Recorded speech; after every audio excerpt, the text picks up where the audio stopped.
Well, hello there and welcome to this edition of the SME Soup podcast, brought to you by Rakbank Business. My name's Richard Dean, I'm a journalist. It's my pleasure to be the host for this series of the SME Soup podcast. And today we've got a treat for you because we're looking at a case study. We're calling it Crushing Success, and it's the story of Hunter Foods. And with me today, I'm delighted to say, is the CEO of Hunter Foods, Ananya Narayan. Ananya, good to have you with us. Thank you for being here. Great to be here. Thank you for having me. Well, I'm going to begin by putting my notes down, okay, and picking up some of the produce because this is Hunter Foods. It's well known to many people here in Dubai and the UAE.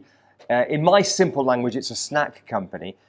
Let's talk about the history of it because the history didn't begin with Hunter Foods. The history began with Safari, a brand that was started by your father back in the 1980s. So take us back to those times. Sure, absolutely. My father moved here in 1974. To help Sheikh Rashid build the first 8,000 houses. And once he had completed that project, in 1985, we started Hunter Foods. And we were the first building in Jebel Ali Free Zone. Registration number 8, but building number 1. So why the pivot from him to building houses to making packets of crisps? Those days were a lot simpler. It was more about passion. He always loved snacks.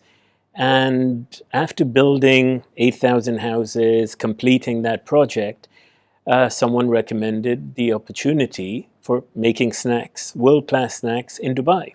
And he said, why not? Okay, so he did that and built the business well. And Safari as a brand, to people like you who grew up here in the 80s, my wife grew up here in the 80s, I mean, this is an iconic brand, Safari. But then something happened. 2014, you took over the business. You've been working for Hyatt hotels in hospitality around the world, successful career for 20 years. So you took over this business, but you pivoted and you created this business. This is Hunter Foods, and it's a different brand. And that was not just a rebranding exercise, was it? So tell me the story of where the business was in 2014 when you took over and then what you did. The business was in a difficult place at the time, and it was a tough decision to make because it was either to sell the business, shut it down, or make a rapid change. Was it that kind of pivotal moment? It was. And I'd been in hospitality for 18 years, and I was offered a big role to be based in Newport Beach, California. It was a dream job. And because your career was going great guns with Hyatt. I mean, you were very senior level within Hyatt. You'd got your MBA from the Kellogg School of Management. You didn't need this job. I didn't. In fact, at that point, I was with a company called Preferred Hotel Group. And I'd left Hyatt, joined Preferred Hotel Group. I was the executive VP, and I was being given a larger role. And instead, I resigned and joined Hunter Foods, being the only son. Asia, you have to do what you have to do. And it was either that to keep Hunter Foods alive or, follow my dreams, but let Hunter Foods die. But if we were going to take over Hunter Foods, we had to do it in the way that was us, something that we believed in. It wasn't just taking over the company that was. My father had built a wonderful company. If it wasn't for what he had built, it would have been very hard to transition. We'd come from luxury hospitality, and we also had very strong principles of what mattered to us. And something which was important, and we understood we needed to build a new brand, start a new direction. And that's where Hunter's Gourmet came alive.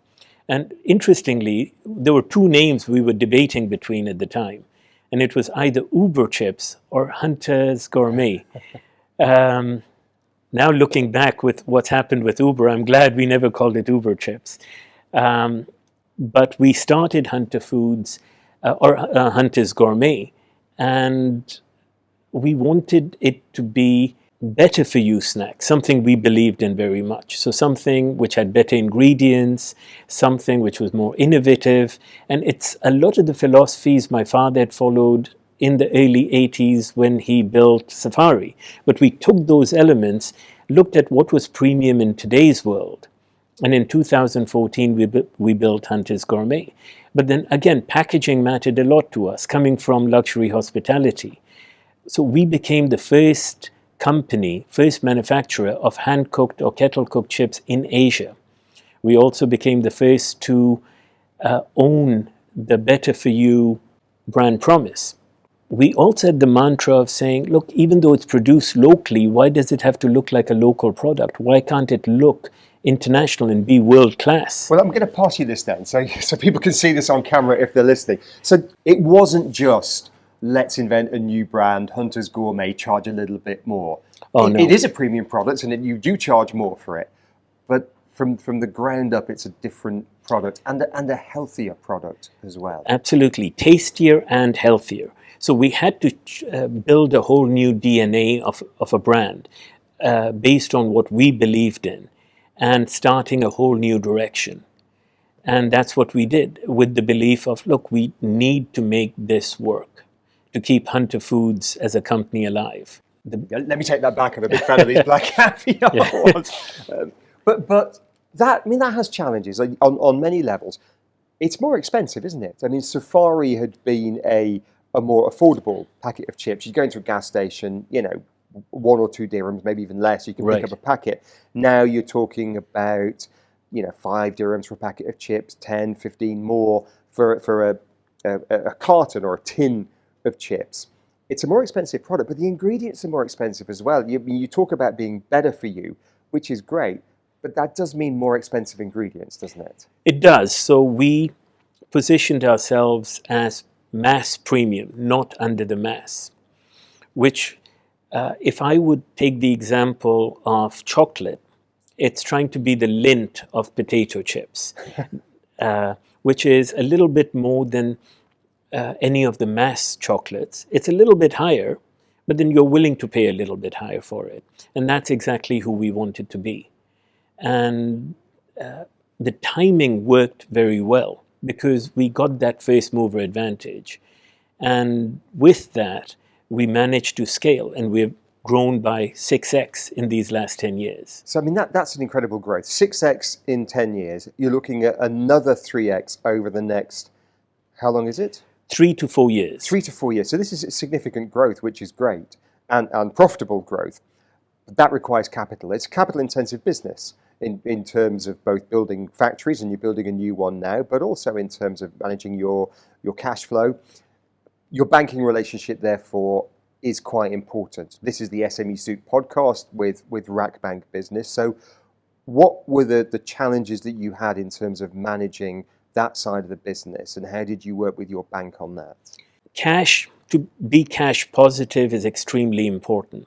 So it is trying to manage growth, managing being cash positive, and keep plowing back into the business. But having a strong support of the bank is equally important in that whole journey. Our banking partners have been very supportive on that journey along the way. We've not borrowed any external money, just working capital from the banks. And it's been a great relationship, just working that way.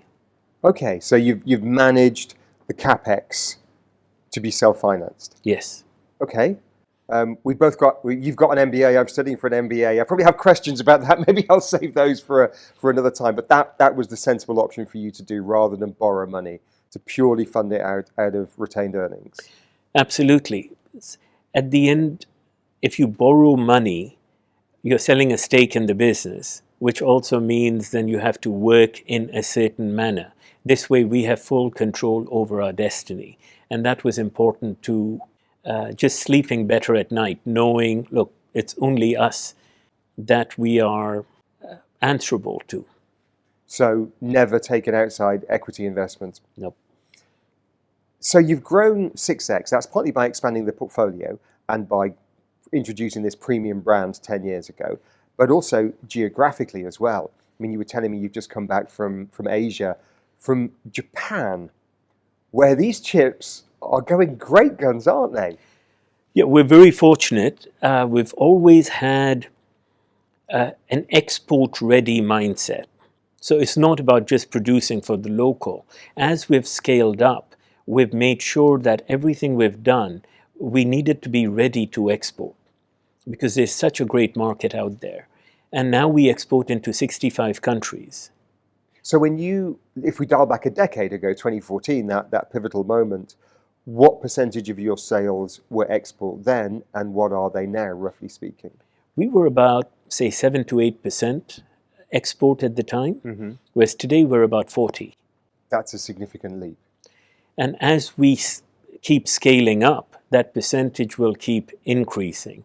Because if you compare the size of the UAE and how much we can grow here versus you talk about how many billions of people and consumers around in the market, there's so much more opportunity. But when it comes to exporting food, I mean, this is not a perishable item, but it's got to be a relatively premium item to justify the cost of exporting it, isn't it? I mean, there are some relatively affordable food and beverage products that it's only really viable to manufacture in country, isn't it? Whether it's fizzy drinks or whether it's chips. So I guess, I'm guessing, I don't know, you can tell me, that the export business is more the premium products, $5 or $10 price point would be my guess. Tell me. Absolutely. As much as we're in the food business, we're in the logistics business. Because if the logistics don't work, the exports don't work. And so it is when the product is more premium as a percentage, the cost of freight as a percentage of the total cost becomes relatively low, and it becomes feasible to export. Being in a location as UAE, it's actually very advantageous for us. We've got a great port, we've got a great location. And with those advantages, and now UAE is signing a lot of trade agreements, especially as part of the CEPA program. And that's really helping expedite a lot of those growth opportunities in multiple markets. Can you give me an example of that? So there are markets such as Indonesia, India, which had tax duties of over 30%. By the signing of those agreements, now it's 0%. So we've just saved 30%, which makes it a lot more cost effective for us to export to these markets. But the UAE is signing so many more of those agreements. They've just signed with South Korea, they've signed with Turkey, they've signed with, and they're in the process of signing so many more. And all of those open up so many more markets for us to be cost effective in those markets. Today we can still send a container of chips to Japan cheaper than we can send it to Saudi Arabia. Does that surprise you or shock you? It does. When I first saw that, having joined the business, I was like, what? That doesn't make any sense. But it's demand and supply. And so realized, look, we have to look, when we look at our export markets, we have to look at where is it cost effective for us to ship and compete, especially with the sort of product we manufacture. Let's talk about digital now, which I know is a big focus for you. It's still selling directly a relatively small part of your business, but you're investing in that. What are the challenges with building a digital direct-to-consumer business, and how are you addressing those? Well, right now we're not selling direct through our website. We're using other online platforms to sell our crisps. It is a great channel for us, and it's a very fast-growing channel.